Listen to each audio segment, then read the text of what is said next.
আসছি চায়ের রাজ্যে শ্রীমঙ্গলে। আমরা যে চা পাতাটা খাই সেটা কিন্তু এই যে যারা দক্ষিণ কাজ করছে তারা কিন্তু এই পাতাগুলো তারা প্রতিদিন তুলে সেই পাতাগুলোই মেশিনের মাধ্যমে আমাদের কাছে সেটাকে আরও প্রসেসিং হয়ে সেই চা পাতাটা আমরা খাই। আজকে সেই চায়ের রাজ্যে শ্রীমঙ্গলে চলে আসছি। চতুর্দিকে শুধু সবুজ আর সবুজের সমারোহ। এই যে সবাই চা পাতা তুলছিল, এটা হচ্ছে আমরা লাওয়াছড়া উদ্যানে যাওয়ার পথেই পড়েছিল আমাদের রাস্তার মধ্যে। আসলে হচ্ছে কি, আমার মনে হয় না আলাদাভাবে কোনো পর্যটনে যেতে হয়।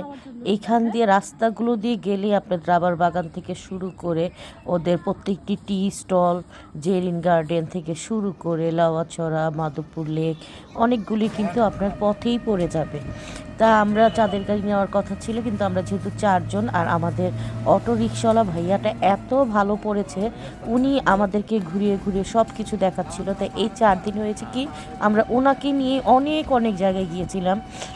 আমরা যখন ভালো লেগেছে তখন গাড়ি থেকে নেমেছি, ওই জায়গায় ঘুরেছি। তো এত ভালো যে লাগবে শ্রীমঙ্গল সেটা কিন্তু আমরা আগে আশা করিনি। আমরা অনেক জায়গায় গিয়েছি, ঢাকার দেশের বাহিরেও গিয়েছি, দেশের মধ্যেও ঘুরেছি, কিন্তু আমাদের কাছে কিন্তু খুবই ভালো লেগেছে। প্রকৃতির মধ্যে এত সুন্দর একটি পরিবেশ শ্রীমঙ্গল। সেই লাওয়াছড়া যাওয়ার পথের ভিউগুলো কিন্তু এগুলো।